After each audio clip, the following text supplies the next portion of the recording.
So you can see we're going to talk about yoga therapy as a vehicle for providing pain science education. This is the outline that we've got. I just want to tell you a little bit more about yoga, because I'm guessing that some of you don't know a lot about it. Also want to tell you a little bit about the research around this. So one of the things I'm really happy that I get to do is I'm going to explain to you that there's actually level 1 evidence in support of using yoga for people with chronic pain.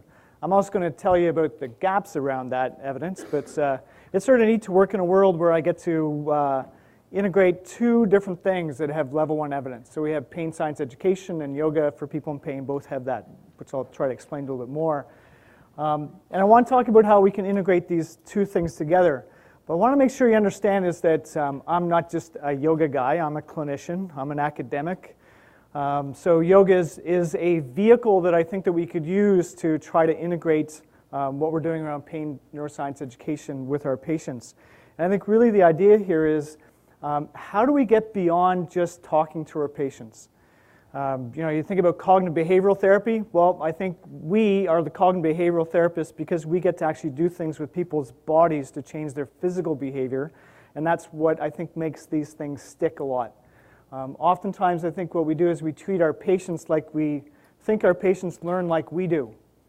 We learn this way fairly well, and a lot of our patients don't learn this way very well. They learn through kinesthetic learning, and yoga is an opportunity for us to do that. And it's also interesting listening to the speakers from the last few days. It's like we're saying the same thing, right? We're using different language around it, and I think that's sort of cool is that we're all saying very, very similar things, but we don't have a common language yet.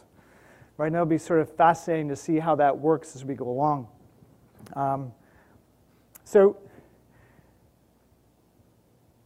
lots of people are using yoga. This is a recent look at in the United States, 20 million or more people practice yoga every week.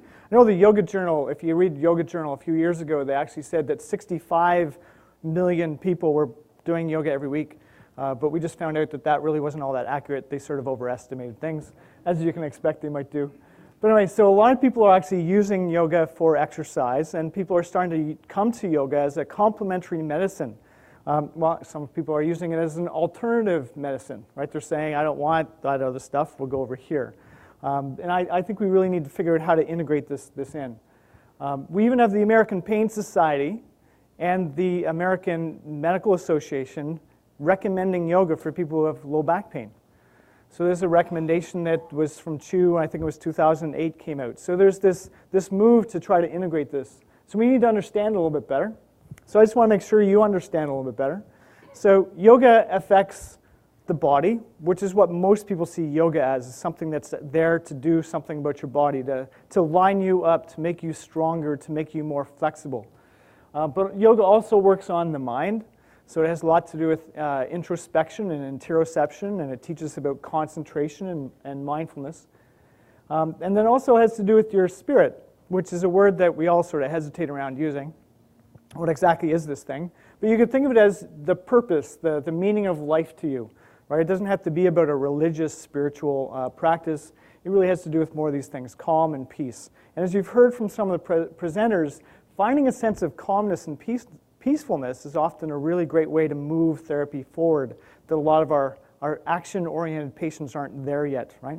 They're just trying to crank up the fight-flight system, actually the fight system all the time, and sometimes finding this is where they need to go.